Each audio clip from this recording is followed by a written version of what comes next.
এটা তো আমাকে আপনারা আমাকে মানে থানার ভিতরে এসে করতেছেন, এটা তো কোনো যুক্তিসঙ্গত ইয়া না। আমার কথা হচ্ছে আপনি কেন গ্রেফতার করতে পারেন? আপনাকে বক্তব্যটা দিতে বলছে, আমরা তো আপনাদেরকে ভুল করবো না, আপনাকে জাস্ট বলছি যে গ্রেফতার মামলা হওয়ার পরে আমি আমাদের যে মানে আসামি ধরার জন্য তৎপর এবং আমাদের আসামি যে আমার যে মামলা আমি যাই সেই মামলার জন্য আমরা তৎপর আছি আসামি ধরার জন্য। এখন একবারও টল দিচ্ছেন?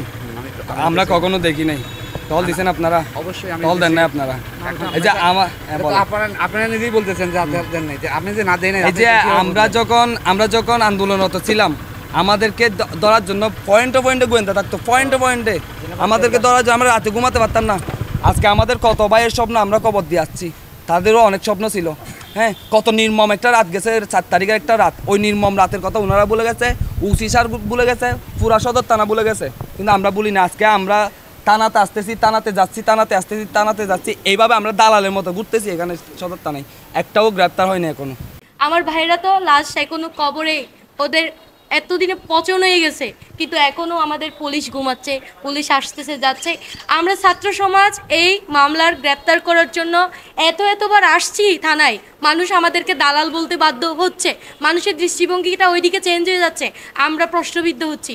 এজন্য আমরা আসলে খুব খারাপভাবেই দেখছি, কারণ আমাদের মনে হচ্ছে পুলিশ নিশ্চয়ই টাকা খেয়েছে বা কোনো প্রেশারে পড়েছে, নাইলে এখনও কেন গ্রেপ্তার হচ্ছে না, এটাই আমাদের সেটা আসলে এখনও বলা কঠিন, যেহেতু আমাদের কাছে প্রুফ নাই। কিন্তু আমাদের কানে অনেক কিছু বাজতেছে যে আসলে আওয়ামী লীগরা টাকা দিচ্ছে এই জন্য পুলিশ যাচ্ছে না, এরকম অনেক কিছু শুনতেছি। যেহেতু আমাদের কাছে কোনো প্রুফ নেই এখনো পর্যন্ত, সেহেতু এটি আমরা পরিপূর্ণ বলতে পারছি। আমরা মামলা করেছি, তারা মামলাটা এন্ট্রি করছে, জাস্ট ফেলে রাখছে এতটুকু। আমি আরেকটা বিষয় অবগত করি, আমরা মামলা করার সময় স্পষ্ট ক্লিয়ার তাদের নাম দিয়েছিলাম, যেমন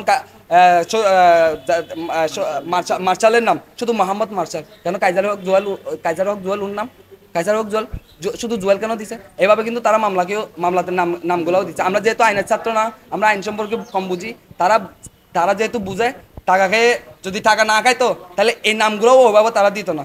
ওসি স্পষ্ট বলছিল, আমি মামলা করার পর অতি শীঘ্র তাদের যদি গ্রেপ্তার করতে না পারে হাতে ছুরি দিয়ে চলে যাবো, স্পষ্ট বলছিল, আমার মনে আছে। যৌথ বাহিনীর গ্রেপ্তারের আগে যদি সদর থানার নেতৃত্বে গ্রেপ্তার না হয়, যৌথ বাহিনীর গ্রেপ্তারের আগে আমরা সবাইকে হুঁশিয়ারি করে বলতে চাই, আমরা ছাত্র সমাজ এখনো জেগে আছি। এই সদর থানা ঘেরাও করতে আমরা 2 সেকেন্ডও চিন্তা করবো না, শুধু সিনিয়র যারা আছে তাদের সাথে পরামর্শ করব। যদি সিনিয়র তাদের পরামর্শ থাকে, তারাও বিপ্লব চাই, তারাও কিন্তু বসে নাই, তারাও চাই আমরা আছি, রাজপথে ছিলাম, তারাও আমাদের দিক নির্দেশনা দিচ্ছে। এই যে আমাদের যদি আমাদের বাইরেদের যদি বিচার না পাই, 5 তারিখের আগে আলটিমেটাম দিয়ে বলতে চাই তারা যেন গ্রেপ্তার করে, অন্যথায় আমরা আরেকটি বিপ্লব চাইবো কিন্তু।